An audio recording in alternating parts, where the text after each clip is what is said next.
Cumprimento a todos com a paz do Senhor, amém? Amém? Todo mundo está me olhando, esperando receber alguma coisa, né? O que será que vai vir daí? O que será que eu vou ouvir hoje? Mas é interessante uma coisa que Deus tem despertado em nossos corações, porque tem coisas que nós aprendemos e esquecemos, né? O Espírito Santo está sempre ali batendo na porta e nos lembrando de alguma coisa. E a pastora citou aqui. Automaticamente nós viemos para o culto, somos tendenciosos a vir para o culto para oferecer, para receber, perdão. Para receber, eu vou lá porque eu vou ouvir uma palavra, ou eu vou porque eu preciso de uma oração, ou eu vou porque eu preciso de alguma coisa. Né? Dificilmente nos atentamos que nós devemos vir para a casa do Pai, com o objetivo de entregar. Entrega. Aqui é um lugar de entrega. A casa de Deus não é um lugar que você vem para receber, não. Porque as bênçãos de Deus você recebe todos os dias na sua vida. Deus disse, eu estarei com você todos os dias até a consumação do século, não te deixarei e não te desampararei. Isso já é uma bênção sobre a sua vida, o Senhor já prometeu. Você que tem que crer nela. Quando nós viemos para a casa do Senhor, é 2 horinhas de culto, que nós viemos para entregar algo para Ele. Nossa adoração, nosso louvor, nossa oração. E às vezes a gente vem para a casa de Deus para entregar os cacos mesmo. Os cacos, né? Como vasos de barro que foi quebrado por alguma razão, a gente não tem nada para oferecer às vezes. Mas o Senhor, Ele é o oleiro, Ele pega o vaso quebrado. Ele pega os cacos. Ele molda de novo, Ele faz de novo. Então, se você chegou aqui esta noite com o objetivo de receber, eu quero te reprogramar o objetivo do teu culto esta noite. Senhor, eu quero te entregar.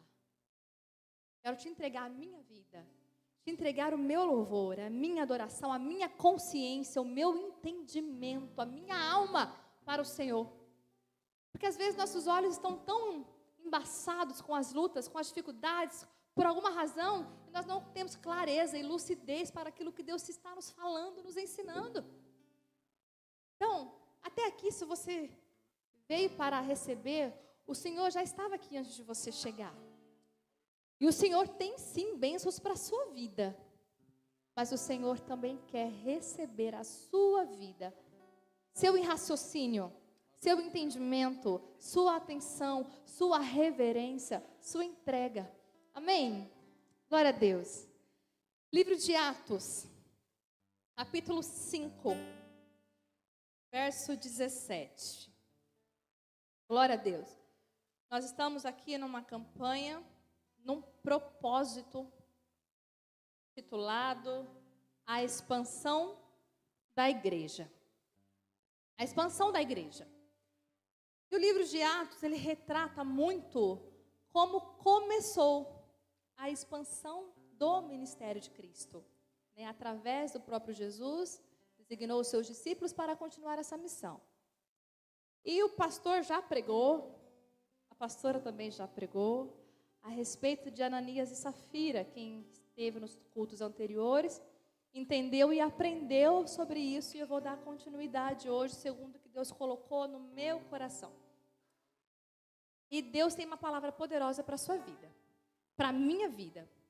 Porque como a Zama disse aqui, eu achei poderoso isso, porque na mesma hora que eu estava pensando no versículo, ela citou que Jesus disse assim, aquilo que eu recebi do Senhor, eu também vos ensinei. A hora que ela disse isso, eu estava pensando nesse versículo, o Senhor estava testificando, aquilo que você aprende é para você reproduzir, é para você ensinar. Então, aquilo que pela graça o Senhor me ensinou esta semana, eu aprendi e vou compartilhar com os irmãos, para que vocês possam reproduzir e aplicar na vida de vocês. Amém? Foi isso que Jesus deixou para os discípulos. Livro de Atos, capítulo 5, verso 17. Nós vamos ler aqui alguns versículos, então eu queria que vocês prestassem atenção no contexto do que é aquilo que nós vamos ler aqui. Amém? Atos capítulo 5, verso 17. Diz assim: levantando-se, porém, o sumo sacerdote e todos os que estavam com ele, isto é, a seita dos saduceus, tomaram-se de inveja. Prenderam os apóstolos e os recolheram à prisão pública. Mas, de noite, o anjo do Senhor abriu as portas do cárcere e, conduzindo-os para fora, lhes disse: Ide, e apresentando-vos no templo, dizei ao povo todas as palavras desta vida. Tendo ouvido isto, logo ao romper do dia, entraram no templo e ensinavam. Chegando, porém, o sumo sacerdote, os que com eles estavam, convocaram o sinédrio. Diga comigo essa palavra, sinédrio. Sinédrio, vocês estão me acompanhando? Amém? Sinédrio. Quero que vocês aprendam sobre isso. Repete comigo, sinédrio. Amém? Convocaram o sinédrio e todo o senado dos filhos de Israel e mandaram buscar no cárcere. E tendo voltado, relataram, dizendo: Achamos o cárcere fechado, com toda a segurança e as sentinelas nos seus postos junto às portas. Mas, abrindo-as, a ninguém encontramos. Glória a Deus. Redobra a sua atenção a partir daqui. Quando o capitão do templo e os principais sacerdotes ouviram estas informações, ficaram perplexos a respeito deles e do que viria a ser aquilo. Nesse inteirinho, alguém chegou e lhes comunicou: Eis que os homens que recolhestes no cárcere estão no templo ensinando o povo. Nisto, indo o capitão e os guardas, os trouxeram sem violência, porque temiam ser apedrejados pelo povo. Trouxeram-nos e apresentaram-se ao sinédrio. Amém?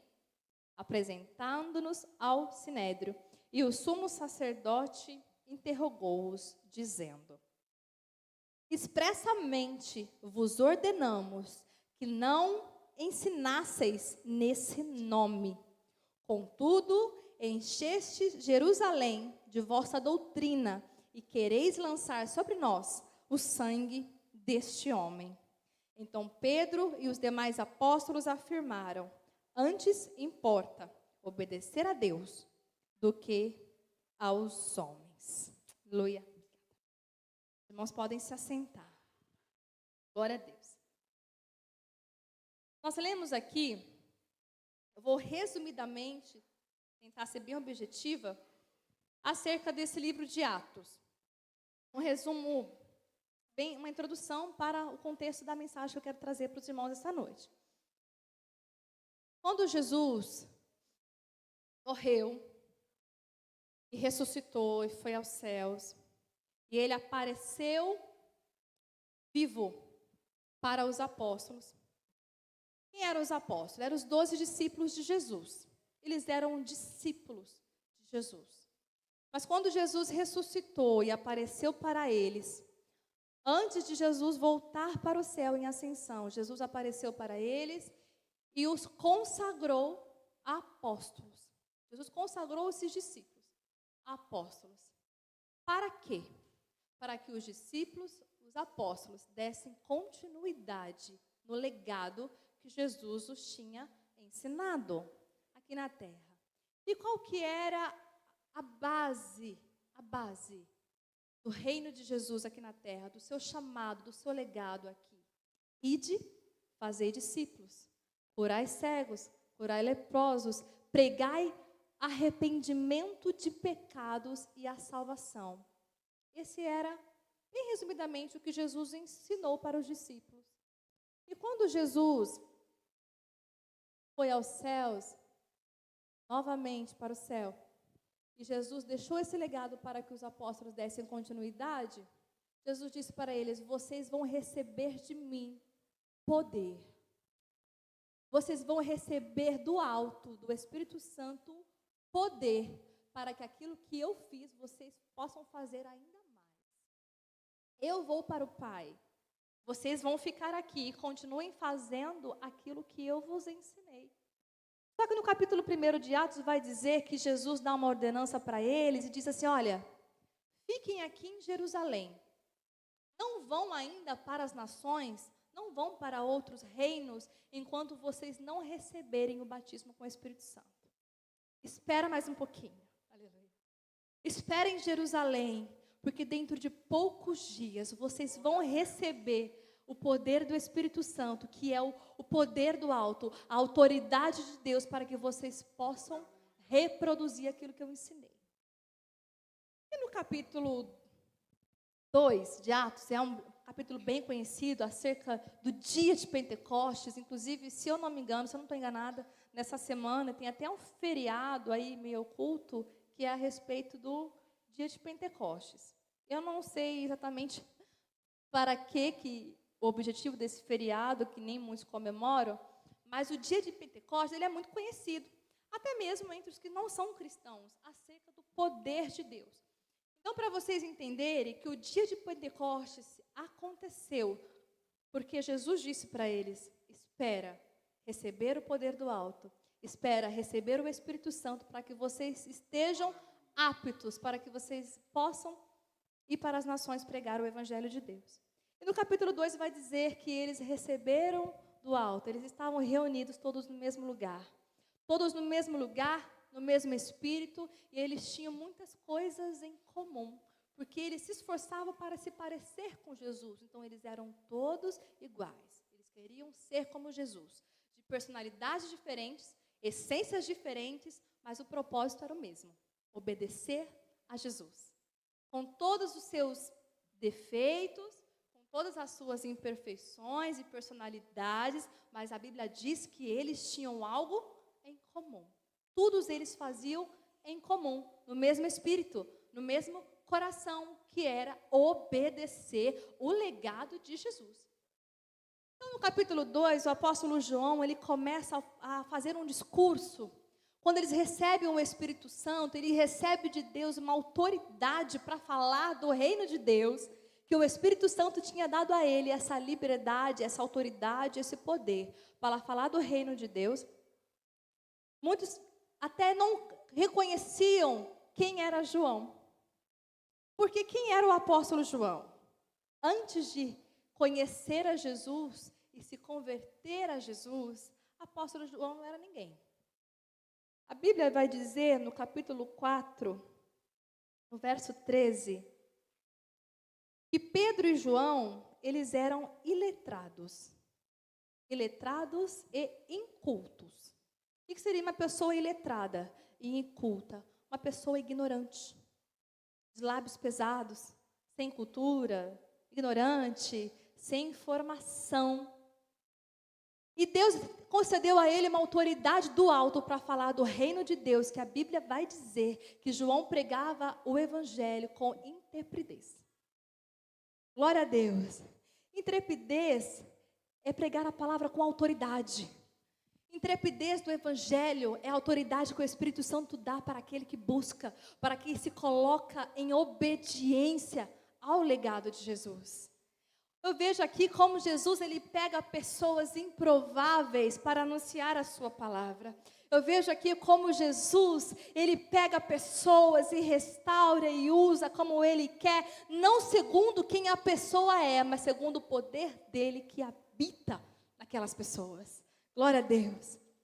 E quando a Bíblia vai dizer também que depois que eles receberam esse poder do alto, esse poder do Espírito Santo para pregar o Evangelho de Deus, essa autoridade, uma coisa é nós falarmos de nós mesmos.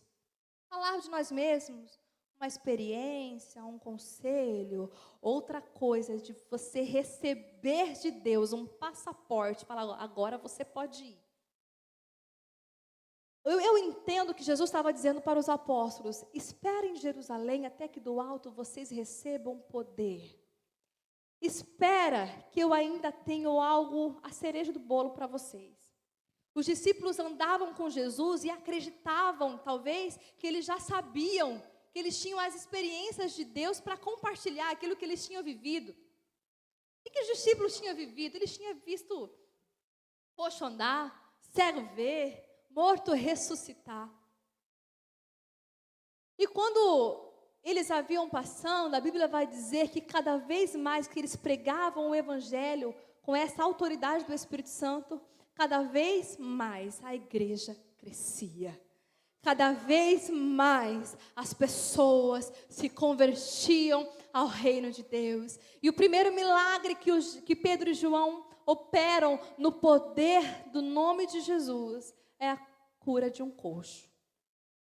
No capítulo 3 vai dizer que eles estavam à porta do templo, chamada Formosa, para pedir esmolas. Glória a Deus. E os discípulos passando por ali, Jesus já tinha subido aos céus, deixando a eles aquele legado. E eles começaram em 12 discípulos. Então você consegue imaginar comigo aqueles 12 discípulos caminhando pelas ruas de Jerusalém, proclamando o quê? O que Jesus veio? Para dizer para você que você vai ser abençoado? Que você vai receber as bênçãos de Deus? Que você vai ser próspero? Que você vai ser totalmente feliz e que você não está livre de tribulações e aflições? Não. O maior legado do reino de Deus era proclamar o arrependimento e a remissão dos seus pecados, a salvação eterna. Então aqueles 12 discípulos, à medida que eles andavam e eles deixaram as suas vidas a serviço do reino de Deus, eles começaram a andar em Jerusalém, proclamando o reino de Deus. E à medida com que eles falavam, as pessoas se convertiam e cada vez mais ia se multiplicando. E certa vez se converteram 3.000 homens, e a Bíblia vai dizer que a sombra de Pedro curava. Os mesmos milagres e sinais que eles operavam, que Jesus operou, eles reproduziam esses milagres. E João vai dizer: por que vocês estão olhando para mim abismados, achando que eu posso fazer alguma coisa? Eu não posso fazer nada, mas o poder do Espírito Santo que opera em mim, esse pode todas as coisas. Quando os discípulos curaram, no nome de Jesus, o primeiro coxo, as pessoas se espantaram, porque não eram todos que tinham caminhado com Jesus, que viam Jesus, que viram os milagres de Jesus. E os discípulos eram testemunhas do que Jesus havia feito. Então, quando os discípulos passaram a reproduzir os milagres de Jesus, e eles viram que um coxo de nascença tinha 40 anos de idade, que ele era coxo. 40 anos, já era uma pessoa adulta. E a mãe desse coxo vai dizer que ele era coxo desde quando ele nasceu. Então, aquela multidão vendo que Pedro e João curaram aquele coxo, aquilo era motivo de espanto. Aquilo era motivo para as pessoas, era novo, era uma novidade para eles. As pessoas se espantavam com aquilo. Até que isso chegou ao ouvido dos apóstolos, dos sacerdotes. Chegou ao Sinédrio. Você vai sair daqui aprendendo hoje o que significa essa palavra. Eu quero trazer um significado muito importante para os nossos dias hoje acerca do Sinédrio. Aleluia. E ouvindo que um coxo havia sido curado, isso chegou ao ouvido dos sacerdotes e eles se incomodavam de tal forma que aqueles discípulos estavam pregando o reino de Deus. Que aqueles discípulos, aqueles apóstolos estavam pregando que Jesus era o Cristo, que Jesus era o único Deus que merece ser adorado, que Jesus é o único Deus digno de toda honra, de toda glória, que Jesus é o único Deus que cura, que como se cumprir as palavras de Davi, chegaria ao Messias, aleluia, glória a Deus. E eles continuavam proclamando o reino de Deus, e esses sacerdotes se incomodavam, porque as pessoas estavam sendo convertidas ao verdadeiro Deus. E os sacerdotes, preocupados de perder o seu lugar, porque isso envolvia muito dinheiro, políticas. As pessoas já não comprariam indulgências para ganhar a salvação, aleluia. As pessoas já não aceitariam migalhas de outros deuses. As pessoas já seriam convertidas ao verdadeiro Messias, que era Jesus. Então isso gerou uma bagunça no Sinédrio. Eles procuravam saber quem era Pedro e João. E eles mandaram trazer João e os prenderam no cárcere. Glória a Deus. E os prenderam e os interrogavam dizendo: o que vocês estão fazendo? Né? O que vocês estão fazendo? Vocês agora querem aplicar a doutrina de vocês para Jerusalém? Vocês querem convencer o povo em nome desse Jesus? E você quer lançar sobre nós o sangue desse Jesus? Aleluia, glória a Deus. E no capítulo 4, e no verso 19, vai dizer assim, acerca do discurso de João: arrependei-vos e convertei-vos para serem cancelados os vossos pecados. Aleluia. Vai dizer assim no capítulo 4: muitos, porém, dos que ouviram a palavra, a aceitaram, subindo o número de homens para quase 5.000 pessoas. Cada vez mais, quanto mais Pedro e João era perseguido, mais as pessoas se convertiam a Jesus. Por quê? Porque haviam sinais que evidenciavam a sua conversão a Cristo. Não era apenas as suas palavras. Não era apenas vir ao culto. Não era apenas ouvir um louvor, levantar suas mãos para o céu e adorar a Deus. Não, as pessoas acreditavam no reino de Deus porque elas viam os sinais que os apóstolos reproduziam. Então não tinha como não crer. Até mesmo os sacerdotes que estavam no Sinédrio, quando eles questionavam a Pedro e João, e as próprias pessoas, a multidão que os seguia, os indagava dizendo: vocês podem até desacreditar que Jesus é o Messias, mas vocês não podem desacreditar que ele curou um coxo. Então o Sinédrio não tinha resposta. O Sinédrio não tinha como argumentar e manter Pedro e João presos. Então os soltavam. Eles continuaram a pregar o reino de Deus. Foi quando chegou aqui no capítulo 5, a respeito de Ananias e Safira, que os apóstolos eles haviam deixado as suas casas, as suas famílias, para viver no ministério de Cristo, para dedicar as suas vidas ao ministério de Jesus. E as pessoas vinham e traziam as suas ofertas e lançaram aos pés dos apóstolos. A Bíblia não vai dizer em nenhum momento que eles pediam. Eu li alguns versículos, pastor me corrija se eu estiver errado. Que os apóstolos não pediam as ofertas. Os apóstolos não pediam ajuda. Mas como as pessoas viam que era necessário para que o reino de Deus continuasse sendo proclamados, porque eles eram os apóstolos, seres humanos, que tinham suas necessidades, tinham suas famílias, que precisavam serem abastecidas. Precisavam de recursos para ir para outras nações, proclamar o reino de Deus. Glória a Deus. Então as pessoas chegavam e ofertavam aos pés dos apóstolos, quando chegou Ananias e Safira, que venderam uma de suas terras e mentiram, não aos homens, mas mentiram para Deus acerca da sua renda, acerca da sua oferta, daquilo que eles tinham ofertado aos pés dos apóstolos. No capítulo 5 e o verso 12, vai dizer: muitos sinais e prodígios eram feitos entre o povo pelas mãos dos apóstolos, e costumavam todos reunir-se de comum acordo no pórtico de Salomão.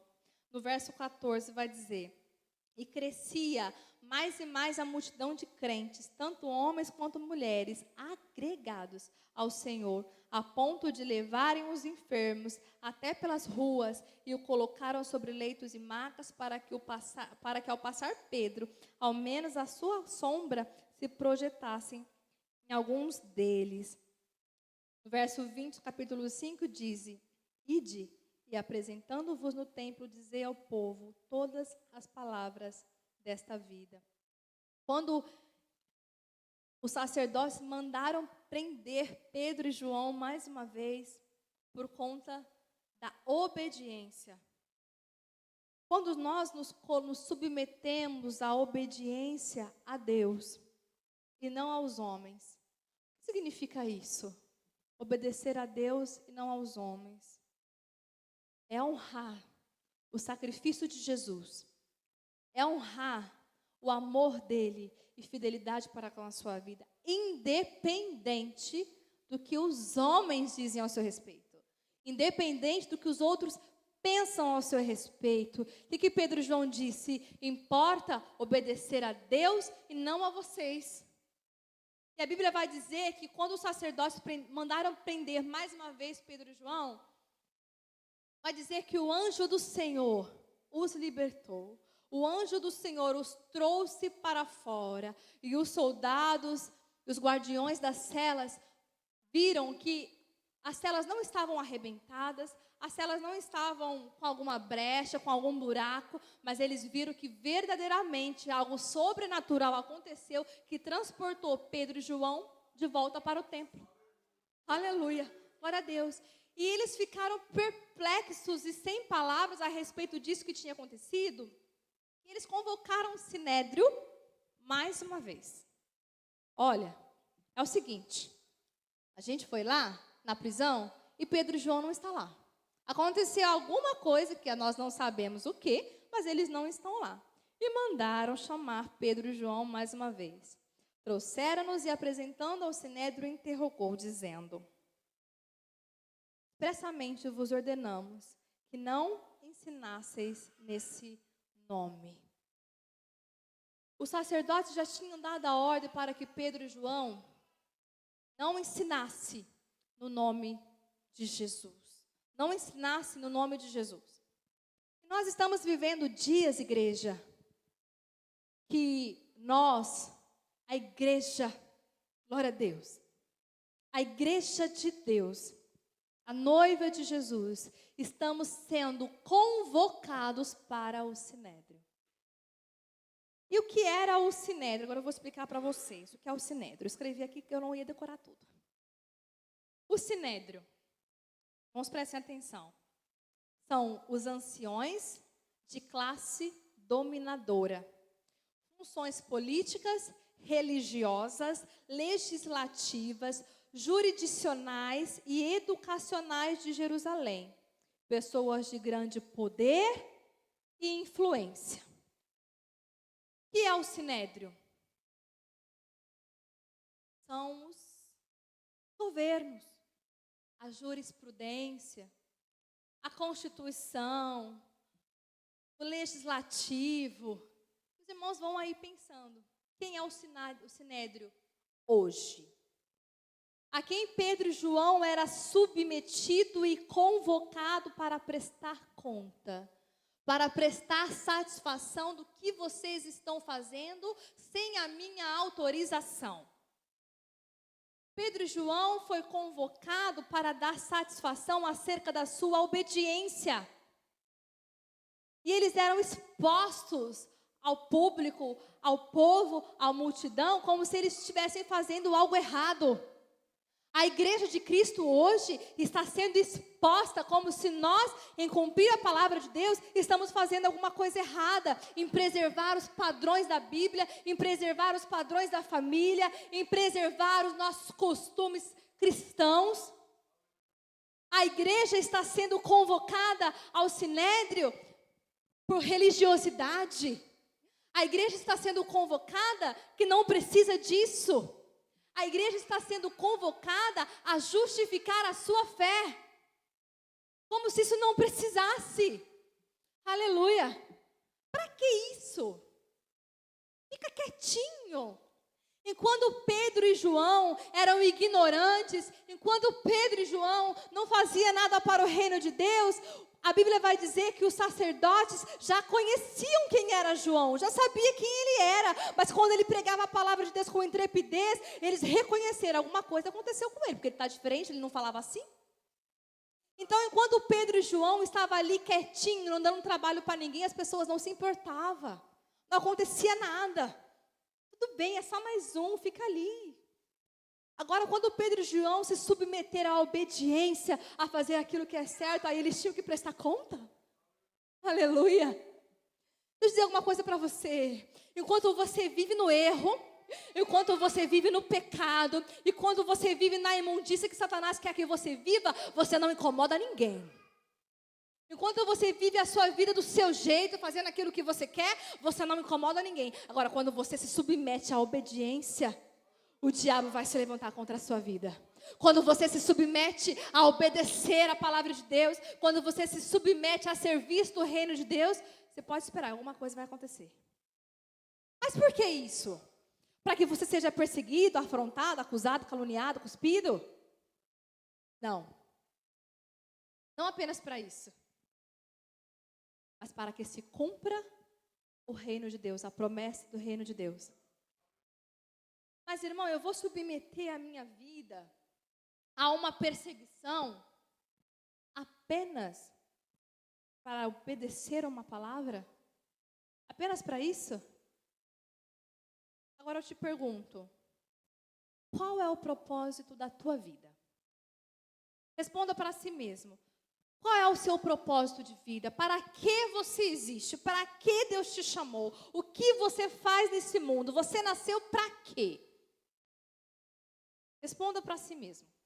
O que você faz na sua vida? Qual é o propósito? Você já encontrou o propósito de Deus para a sua vida ou ainda não? Glória a Deus. Aleluia. Vamos para o livro de Efésios, capítulo 1.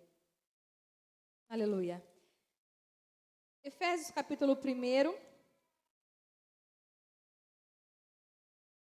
Vai dizer assim, eu não vou ler tudo, porque as horas já estão um pouco avançadas. Efésios capítulo 1, verso 4. Vai dizer assim.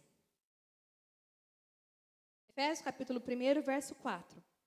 Assim como nos escolheu. Diga comigo, escolheu. Escolheu. Assim como nos escolheu nele. Aleluia. Antes da fundação do mundo, para sermos santos e irrepreensíveis perante ele e em amor. Nos predestinou para ele, para a adoção de filhos, por meio de Jesus Cristo, segundo o beneplácito de sua vontade, para louvor da glória da sua graça. Aleluia.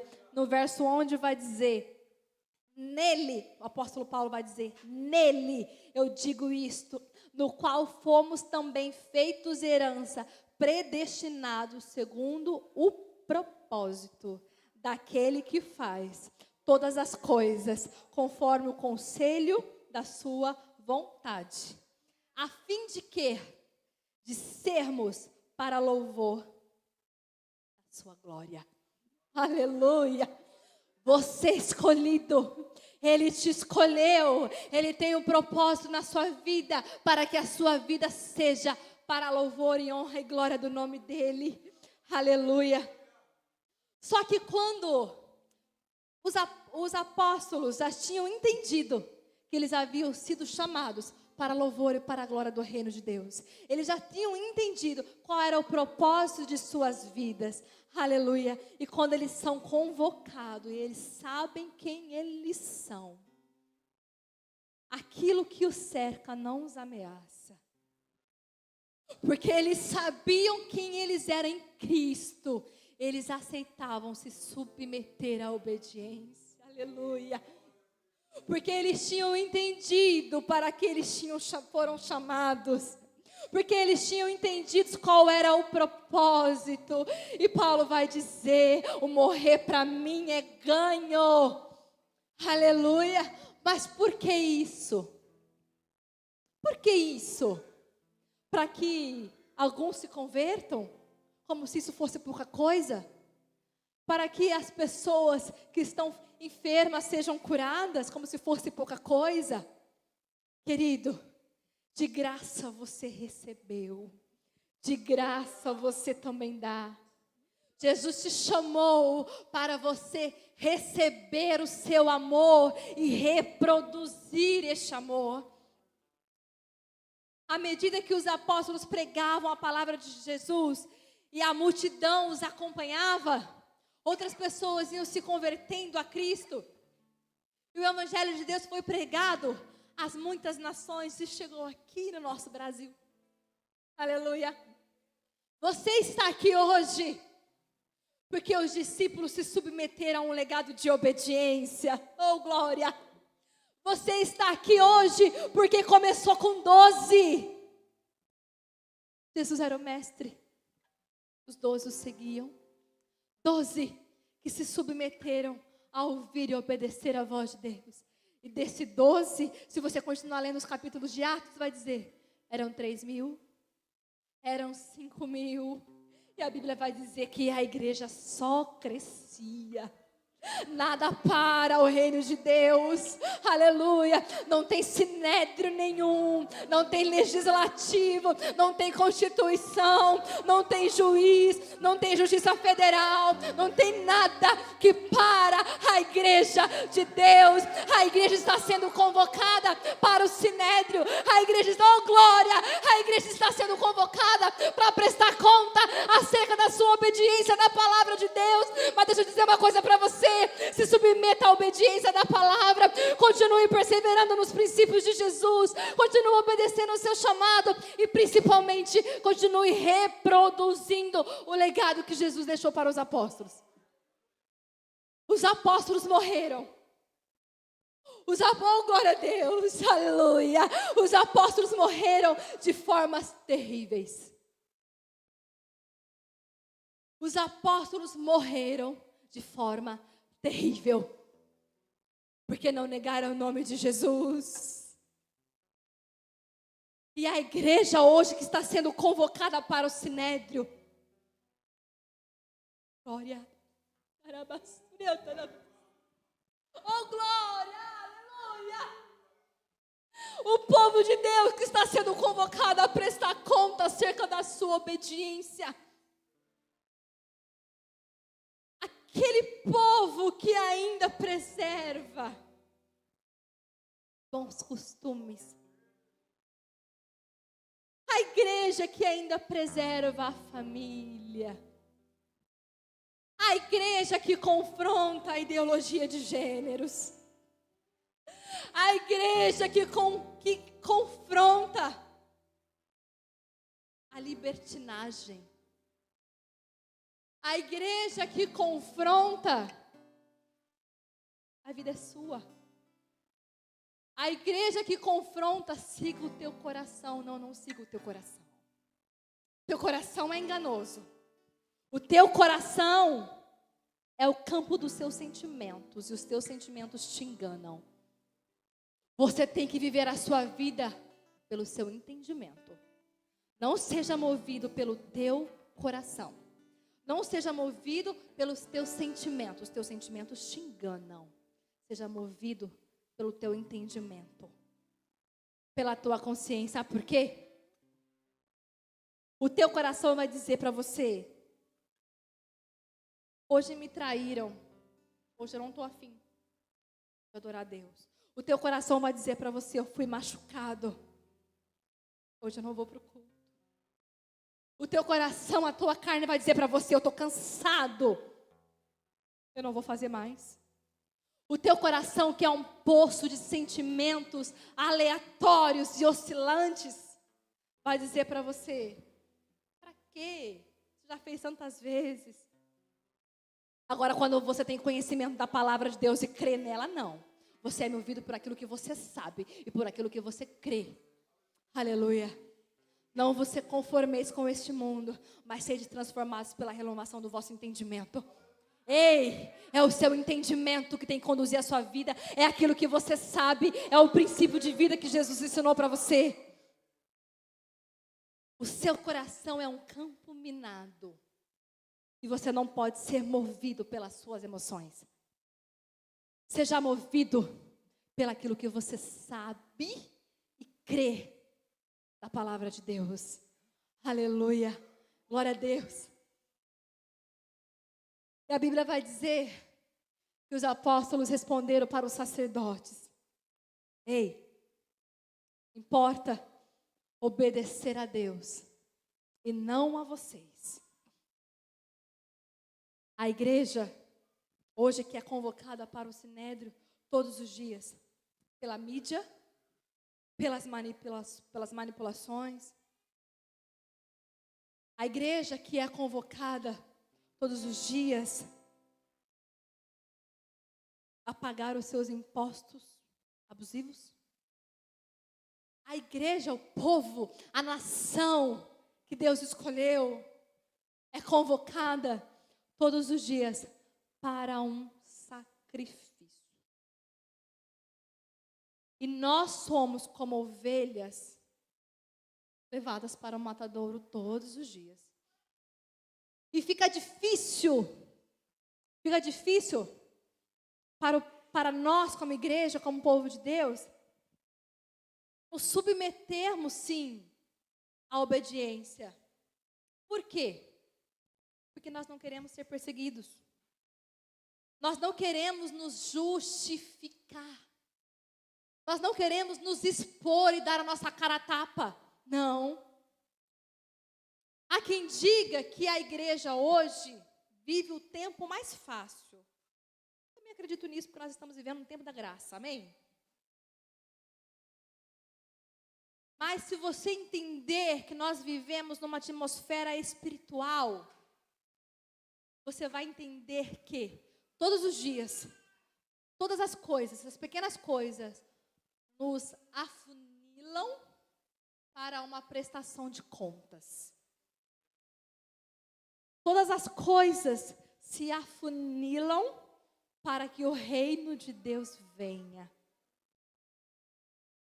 E o que você tem feito para que o reino de Deus venha? Aleluia. O que você tem feito para contribuir para que o reino de Deus venha? Você tem verdadeiramente se submetido a uma vida de obediência? Porque se você está aqui, meu querido, é porque um dia alguém plantou uma semente em você. Porque um dia alguém plantou uma semente em alguém que se converteu, e esse alguém plantou uma semente em você, que vai reproduzir essa semente, que vai germinando, e o reino de Deus vai crescendo. Aleluia. Glória a Deus. Deixa eu dizer uma coisa para você. O inferno, o diabo, ele não brinca. Ele todos os dias manipula uma mentira atrás da outra, para te convencer que você não tem valor, para que você se convença que você não está apto para cumprir esse legado. Aleluia, glória a Deus. E eu quero agora ir para 5 minutinhos, ir para um outro contexto da palavra de Deus. Que nós, como igreja de Cristo, temos que estar atentos, sensíveis a todas as astutas ciladas do diabo. Pequenas coisas, invisíveis até, que o diabo vai implementando em nossa vida, em nossa casa, em nossos filhos, dentro da igreja. E ele vai se infiltrando, para quê?